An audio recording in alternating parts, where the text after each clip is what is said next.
Hello Hello សួស្តីអ្នកនរគ្នាមុននឹងចូលទៅកាន់វីដេអូរបស់យើងហ្នឹងកុំភ្លេចជួយ Sub ក៏ដូចជា Join Telegram ដែលខ្ញុំបានដាក់ឲ្យអ្នកនរគ្នា scan នៅលើហ្នឹងងដើម្បីទៅបាននៅការ share link ដែលខ្ញុំបាន share ចូលទៅកាន់ Telegram របស់គ្នាយើងតាមដានគ្រប់រឿងដែលខ្ញុំបានផុសហ្នឹងឯងអាណាចក្រដែលយើងទៅមិញគឺបានបញ្ចេញពីមិនស្ថិតនៅកម្រិតអាណាចក្រចម្រាញ់ជាតិនោះទេហើយកន្លែងហ្នឹងផងដែរប្រហែលជាខ្ញុំយល់ច្រឡំហើយអ្នកនរគ្នាអាកម្រិតទី1ហ្នឹងផាយគឺជាកម្រិតអាណាចក្រចម្រាញ់ជាតិនោះទេបន្តមកទៅសាងសង់គ្រឹះហើយកម្រិតទី3ក៏បន្តនឹងផងដែរប្រហែលកម្រិតទី4គឺជាកម្រិត Snowman អញ្ចឹងទៅចឹងហើយខ្ញុំពិតជាសុំការអធិស្ឋានពីអ្នកនរគ្នាខ្លាំងមែនទេដោយសារសាច់រឿងមួយនេះគឺអត់មានជាភាសាអង់គ្លេស Subtitle នោះទេបើវាមានប្រហែលជាល្អមើលជាងហ្នឹងដោយសារវាងាយស្រួលបកផាយចេញអញ្ចឹងណាជាភាសាចិនដល់ពេលបកផាយចេញមកវាហាងវល់មកចេះតសាច់រឿងរបស់យើងទៀតដែលចែកសិនជាពិតមានការព្យាបាលនៅពេលដែលយើងមានបញ្ចេញរកគេគឺម្ដងជា head boy នាងគឺមានការចាប់អារម្មណ៍ខ្លាំងមែនទេជាភាសានៅពេលនេះសូម្បីថាបៃឈុនណានប្រហែលជាក៏មិនអាចធ្វើដូចជាតួឯកផតរបស់យើងផងដែរការបញ្ចេញចំហាយតាមផតវិញ្ញាណរបស់គេពិតជាខ្លាំងទៅហើយយើងមានគឺបានកត់សម្គាល់ជាមួយនឹងចំណុចខ្សោយរបស់វិស័យទាំងនេះផងដែរនៅពេលនេះផងដែរយើងមានគឺបានផកបាច់ដារបស់គេក៏ដូចជាបាត់ដៃរបស់គេផងដែរចាត់ការទៅកាន់វិស័យដែលនៅកម្ពុជានឹងទាំងអស់តែម្ដងបន្តមកក៏បានទៅបើកទ្វារនៅកលឹកកន្លែងហ្នឹងប៉ុន្តែគេគឺមិនអាចបើកទ្វារបាននោះទេមិនដឹងជាមានបញ្ហាអ្វីអញ្ចឹងសិនយើងក៏បាននិយាយដល់ថាពួកយើងគឺនៅជាន់ទី6រួចទៅហើយប៉ុន្តែវាហាក់ដូចជាមិនទាន់បើកទ្វាររួចទៀតហើយនៅពេលនោះផងដែរយើងមានគឺបានកត់សម្គាល់ទៅលើស្នាមប្រែដែលវិស័យមួយគឺបានពេលបហាទៅកាន់អាចារ្យសិនជាស្នាមប្រែមួយហ្នឹងឯងដូច្នេះមានន័យថាពួកគេគឺស្ថិតនៅក្នុងជាន់ក្រោមនឹងនៅដែរទេជាមួយនឹងគ្នានេះផងដែរយើងមានក៏បានកែអ្នកទៅលើជាន់នឹង3នៅទីកន្លែងនេះហើយក៏បានប្រហាប់ថាទីកន្លែងរបស់ពួកគេគួរតែមានតែ3ជាន់តែប៉ុណ្ណោះហើយគ្រាន់តែនិយាយបានប៉ុណ្ណឹងយើងហាក់ក៏ដូចជា system គឺបានប្រហាប់អ្វីមួយប៉ុន្តែខ្ញុំអត់ចេះចិននៅតែមិនដឹងដែរគ្រាន់តែឃើញ level មួយតែប៉ុណ្ណោះភ្លាមអាគេនៅទីកន្លែងហ្នឹងគឺត្រូវបានរញ្ជួយពិតជាឆ្ងល់ខ្លាំងទេថាមានអ្វីក៏ឡើងទីកន្លែងហ្នឹងបន្ទាប់ពីឃើញថាតេនេរបស់យើងមានហើយ system ក៏បានប្រហាប់ថាវាគឺត្រូវបានបូកទៅកាន់ level មួយទៀតហើយនៅទីកន្លែងនេះផងដែរវាគឺត្រូវបានហៅថាច្រកទ្វារនៃ super និងក្រក់ដូច្នេះហើយក៏បានឲ្យយើងមានជាមួយនឹងចែសិនយាគឺត្រូវទៅរកសាយជាមួយនឹងកម្លាំងរបស់វិស័យគឺត្រូវបានកើនឡើងចំហាយកឡើងនិងចំហាយដ៏ខ្លាំងរបស់វាក៏ត្រូវបានកើនឡើងផងដែរយើងក៏បានឃើញថាយើងមានក៏បានប្រាប់ឲ្យចែសិនយាគឺត្រូវតែទប់ទល់ចប់ក៏ដោយសារតែកម្លាំងរបស់ពួកគេហាក់ដូចជាមិនមែនច្រើននោះទេជាពិសេសវិស័យគឺកម្លាំងរបស់វាកើនឡើងឥតឈប់ឈរពួកគេត្រូវតែរកវិធីសាស្ត្រដល់សាយហើយនៅពេលនោះផងដែរចែសិនយាគឺបានវាបង្ហាញចាត់ការទៅកាន់វិស័យមួយក្បាលរបស់វាគឺហោះឡើងទៅលើនោះទេប៉ុន្តែនៅពេលនោះផងដែរក្បាលរបស់វាក៏បានធ្លាក់ចុះមកក្រោមវិញអ្នកទាំងពីរឃើញបែបនេះហើយក៏បានកែណែបន្តិចក៏បានដឹងថានៅពេលដែលពួកគេគឺបានវាបង្ហាញឡើងទៅលើទាំងត្រូវគឺអាក្បាលនោះគឺធ្លាក់មកវិញហើយនៅពេលដែលពួកគេគឺចោលទៅក្រោមមានន័យថាពួកគេគឺវាគឺជាច្រកទ្វារចេញហើយដូច្នេះហើយក៏បានកត់សម្គាល់នឹងឃើញទ្វារចេញតែម្ដងយាទិនមិញគឺបានឲ្យចែដើម្បីជួយពន្យាពេលរបស់ខ្លួនមួយយាគេនឹងព្យាយាមដើម្បីវាបង្ហាញនឹងបំបីទៅកាន់ទ្វារទីកន្លែងនោះផងដែរជាមួយនឹងគ្នានេះហើយចែសិនយាក៏បាននិយាយប្រាប់ថាកម្លាំងរបស់នាងហាក់ដូចជាមិនមានច្រើនតែកំណត់របស់នាងគ្រាន់តែជាបិសាចដែលស្ថិតនៅកម្រិតទី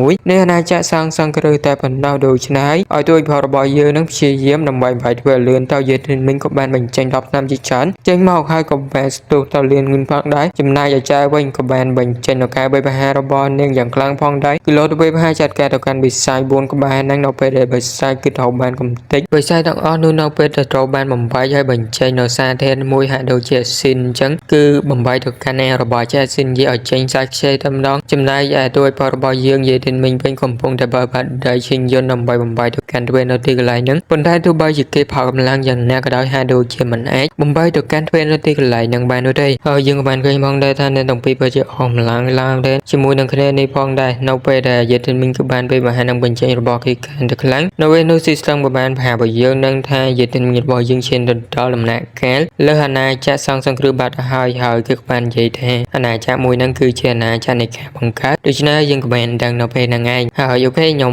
មានតែប្រាប់អ្នកនរគ្នាតាមនឹងទៅនៅពេលនោះផងដែរយាទិនមិញក៏បានយកតាមខោរបស់គេដើម្បីលេបផងដែរតាមខោមួយនេះផងដែរគឺមានប្រសិទ្ធភាពនឹងពេលវេលាកំណត់របស់វាដូច្នេះហើយនៅពេលដែលយាទិនមិញបញ្ចេញហើយនឹងលេបកាន់តែច្រើនដូច្នេះប្រសិទ្ធរបស់វានឹងកាន់តែថយចុះបន្តិចម្ដងចង់ឲ្យឈឹងទៅយាទិនមិញពិតជាខំខ្លាំងដែរហើយក៏បាននិយាយថាក្បួន ព្រះវេទមន្តនៃការបំផន់មួយនេះវាពិតជាវេទនានិងអាក្រក់ឆុយមកហើយនៅពេលនោះផងដែរអាចារ្យស៊ីនជានៅចិត្តចង់វេបអាហារបន្ថែមទៀតក៏ដោយសារតែនាងគឺបានឃើញថាបិសាចជាច្រើនគឺបានបន្លំពតពួកគេទៀតហើយប៉ុន្តែយេធិនមីងក៏បានលោទៅចាប់នាងគឺបានបីតែម្ដងហើយក៏បានហត់ចេញពីទីកន្លែងនឹងចោលទៅខំជាមួយនឹងគ្នានេះគេក៏បាននិយាយដែរថាគឺមិនអាចនៅបន្តដើម្បីចូលតាមពររបស់នាងទៀតនោះទេបើសិនបើបែបនេះពួកគេនឹងស្លាប់នៅទីកន្លែងនេះជាមិនខានហើយនាងក៏បានគិតនឹងចូលស្របជាមួយនឹងពេលសម្ដីទាំងមុខក្រហមផងដែរយេធិនមីងក៏បានគិតថាការស្លាប់របស់គេសល់រយៈពេល3ថ្ងៃទៀតប៉ុន្តែគេមិនគួរស្លាប់នៅទីកន្លែងនេះទាំងអញ្ចឹងនោះទេគេពិតជាមិនព្រមចោះចាញ់ហើយក៏បានក្រំពីបំផន់ផងដែរដែលជា system របស់យើងគេមិនដែលដាក់វិធានណាតែគេគឺមិនអាចធ្វើបាននោះទេដូ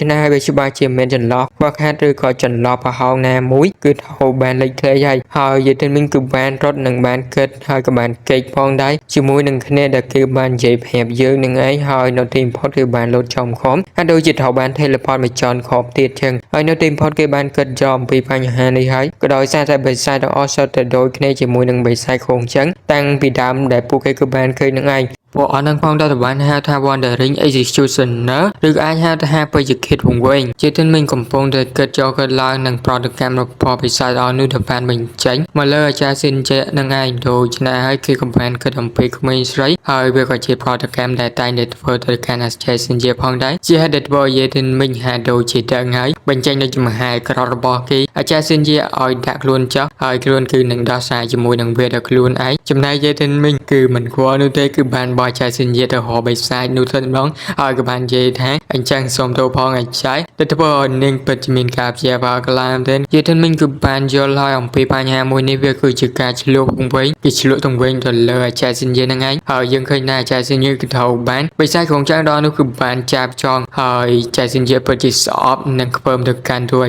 របស់យើងខ្លាំងមែនសេយើងពេលនេះផងដែរយើងក៏បានឃើញថានៅពេលដែលអាចារ្យសិនជាត្រូវបានចាប់ដោយបិសាចของចៅដល់នោះហើយយេទិនមិញក៏បានហៅទៅតំបាននិយាយថាវាគឺជាកន្លងមួយដើម្បីពួយរឿងគឺស្វែងរកនៅទ្វេដើម្បីចូលនឹងឯងហើយក៏បាននិយាយអំពីបញ្ហានឹងជាមួយនឹងគ្នាទៅយកអាចារ្យសិនជានឹងខ្លាចទៅជាដើម្បីខ្លាចទៅជាកន្លងដើម្បីរកច្រកចេញនឹងឯងហើយនៅពេលនោះផងដែរបិសាចของចៅដល់នោះក៏បានទៅកន្លែងទ្វេមួយហើយវាក៏បានចុចដល់សោកលើកន្លែងហ្នឹងផងដែរហើយ system នៅកន្លែងហ្នឹងក៏បាននិយាយថាវាជោគជ័យហើយដូច្នេះហើយជាធិនមិនក៏បានទលុះនិងកំចាត់ទៅកាន់វិស័យของយើងមួយហ្នឹងគឺចូលទៅពីនេះបន្តមកក៏បានបញ្ជាឲ្យចែកសិនជាគឺបានបិទវេនទៅទីកន្លែងហ្នឹង system គឺបានលោតប្រាប់ទៅកាន់យេទិនមិញគឺចូលដល់កម្រិតទី2ហើយកម្មផលបាញ់មិញគ្រាន់តែជាកម្រិតទី1តែប៉ុណ្ណោះឥឡូវនេះចូលមកដល់កម្រិតទី2ពិតជាវេទនាដល់យេទិនមិញខ្លាំងមែនហើយចូលមកដល់កម្រិតទី2ផងដែរវាមានផលអំណាចសម្រាប់មនុស្សផ្សេងតិចក៏ដោយសារតែអារម្មណ៍នៃភាពបំជើបបំជួលគឺវាខ្លាំងនឹងឯងនៅពេលនោះផងដែរអាចារ្យសិនជាគឺមិនអាចតបខ្លួនបាននោះទេគឺបានដួលចោលតែម្ដងយេទិនមិញមានតែ3នាងគឺក្រែនាងនឹងឯងទៅលើពូកតែប៉ុណ្ណោះហើយនៅពេលដែលក្រែដល់ពូកនឹងផងដែរយើងក៏បានឃើញថាយេទិនមិញថោបានអាចារ្យសិនជាគឺបានធ្វើ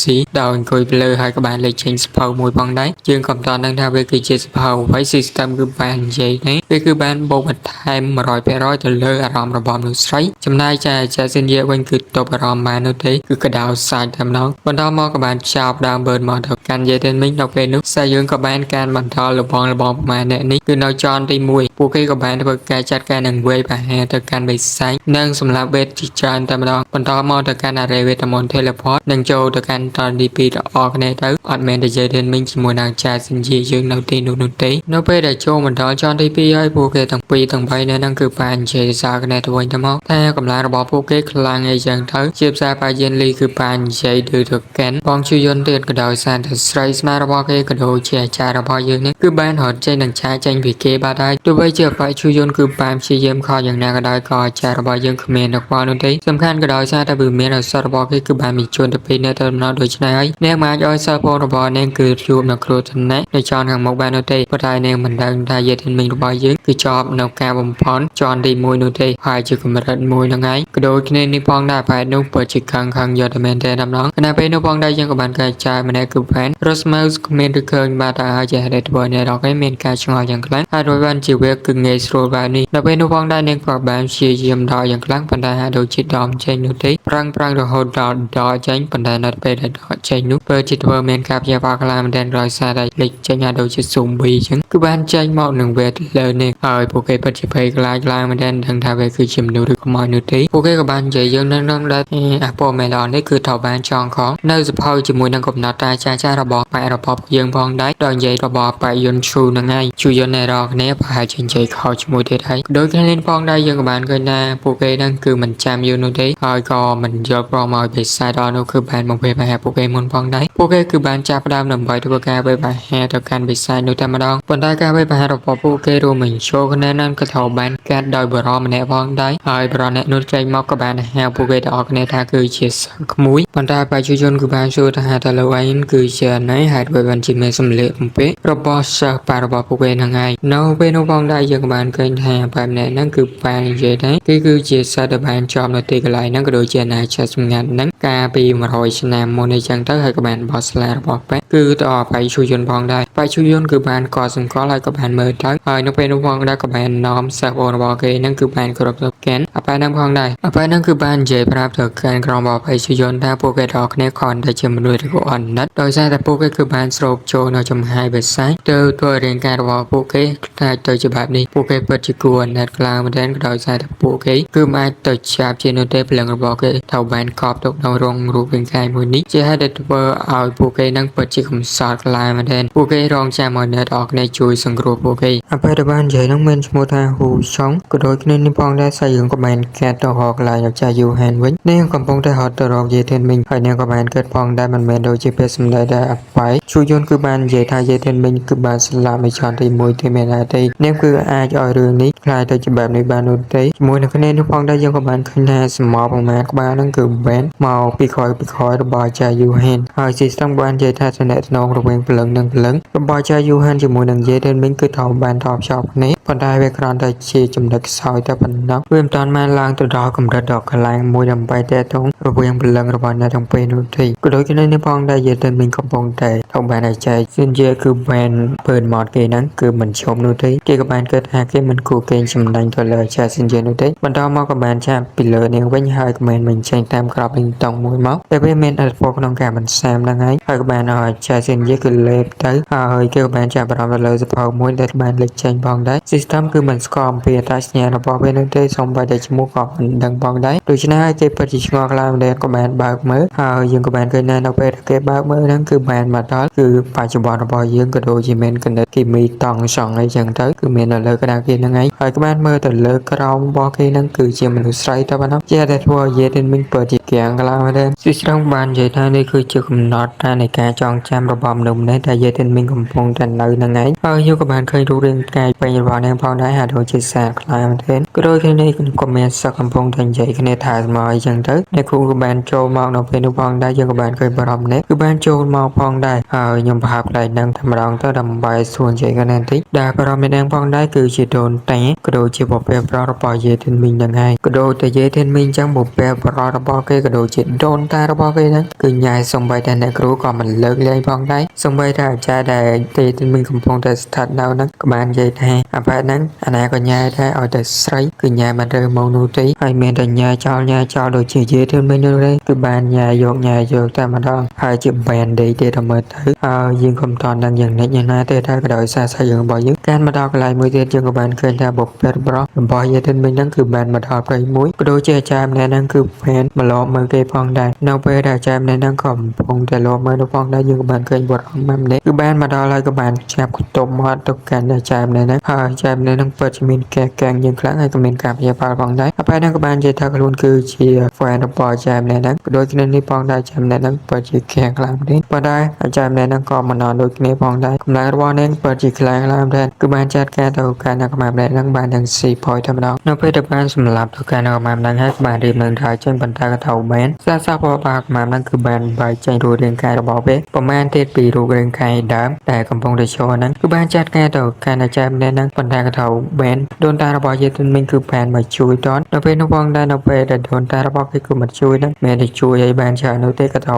បានកម្លាំងម្នាក់ហ្នឹងគឺបានពេលបញ្ហាដូនតារបស់គេឲ្យទេថយទៅបុកដំឈើចាប់យ៉ាងខ្លាំងតែម្ដងហើយនៅពេលដែលកម្លាំងម្នាក់ហ្នឹងគឺបានចង់ទៅចាត់ការទៅកាន់ដូនតារបស់យេទិនមីងហើយយើងក៏បានឃើញថាដូនតារបស់គេពិតជាសាហាវខ្លាំងដែរបញ្ចេញចំហាយដូចជាយេទិនមីងយើងអញ្ចឹងគឺកម្លាំងរបស់គេគឺកាន់តែខ្លាំងយកតែម្ដងសូម្បីតែយេទិនមីងក៏មានការព្យាបាលជាមួយនឹងដូនតារបស់ ខ្លួនផងដែរនៅពេលនោះបងដែលដូនតារបស់គេក៏បានចាត់ការទៅកាន់រូបរាងកាយរបស់កម្មាំនឹងបានយ៉ាងស៊ីផុយហើយក៏បានដើរមករកទៅកាន់អាចារ្យម្នាក់នឹងវិញទៅដោយដូនតារបស់យេធីនមីងនឹងគឺបានដើរទៅដល់គឺរបៀបថាបរិបរបស់គេតែម្ដងប៉ុន្តែក៏បានយកនំប៉ាវពីរគឺចែកពីដើមក្នុងរបងអាចារ្យម្នាក់ហ្នឹងហើយបើតាមសាស្ត្រសម្លេងទៅអាចារ្យម្នាក់ហ្នឹងគឺជាស្រីនោះទេប៉ុន្តែនៅពេលដែលដល់ឡើងចេញទៅគឺជាមនុស្សប្រុសទៅវិញក្រោយថាគេបានដឹងថាស្រីនៅក្នុងថ្នាក់សូម្បីតែគ្រូហ្នឹងក៏ធ្លាក់ក្នុងលងស្នេហ៍របស់គេផងដែរហើយបើជាអាចារ្យម្នាក់ហ្នឹងគឺអត់មានន័យថាអាចារ្យម្នាក់ហ្នឹងគឺជាមនុស្សប្រុសហើយក៏បានឲ្យសភៅមួយទៅកាន់អាចារ្យម្នាក់ហ្នឹងជាទីមានក៏បានផ្ញើផងដែរជាហេតុដែលកំណត់ថ្ងៃទី3ក៏ដូចជាអនុស្សាវរីយ៍ទៅ3គឺត្រូវបានកត់សម្គាល់ដូចគ្នាផងដែរនៅពេលនោះផងដែរក៏បានបញ្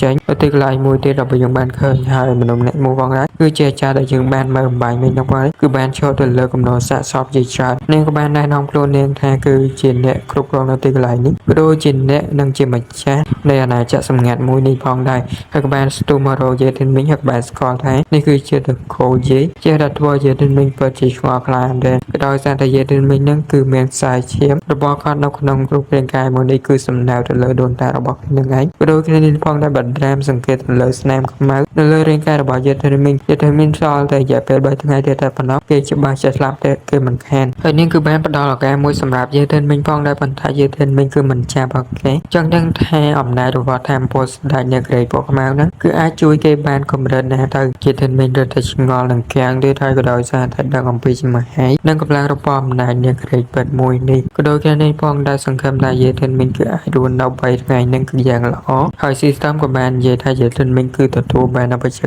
ទេសចម្លែកមួយផងដែរពីទីកន្លែងរបស់អាចារ្យម្នាក់ហ្នឹងមូលហេតុដែលខ្ញុំនិយាយថាអាចារ្យម្នាក់ហ្នឹងគឺជាមនុស្សស្រីហ្នឹងក៏ដោយសារខ្ញុំស្ដាប់សលេងនោះទេបើមើលហួររាងកាយទៅគឺជាមនុស្សប្រុសខែអាចារ្យហ្នឹងគឺអត់ដើមទ្រូងអីចឹងទៅនេះគឺជាមនុស្សស្រីអីចឹងទៅបន្តសាច់រឿងរបស់យើងវិញនៅពេលដែលអាចារ្យម្នាក់ហ្នឹងគឺបាននិយាយថាសង្ឃឹមថាយេធីនមីងរបស់យើងនឹងជួបសំណាងល្អក៏ដោយសារតែវាសល់រយៈពេលតែ3ថ្ងៃទេទៅនោះហើយចាំមើលថាយេធីនមីងនឹងចោះសាយវាដល់របៀបនេះបន្តមកស៊ីស្តឹមក៏បាននាំយេធីនមីងគឺឡំមកកាន់កន្លែងដើមរបស់គេវិញជាមួយនឹងអាចារ្យសេរីហ្នឹងឯងគឺមិននឹកស្មាននោះទេថាអាណាចក្រសម្ងាត់មួយនេះគឺមានពាក់ព័ន្ធជាមួយនឹងគេក៏ដូចជាទំនាក់ទំនងជាមួយនឹងដូនតារបស់គេផងដែរនិងខ្សែឈាមតកូលជេរបស់គេនឹងឯងហើយ system ក៏បានឲ្យរំពាន់នៃការឡើងកម្រិតនៅបច្ចេកទេសផ្លាស់ប្ដូរអ្នកមកដល់គេផងដែរបន្តមកចាសិនជាក៏បានដឹងខ្លួនយេទីនមិនក៏បានតែអញ្ចឹងទៅហើយនាងពិតជាកៀងខ្លាំងទៀតដឹងថានាងកៀងអីនោះទេបើគ្នាយើងចង់ឧបត្ថម្ភឬលើកទឹកចិត្តដល់ admin ក្នុងការសម្រាយរឿងអី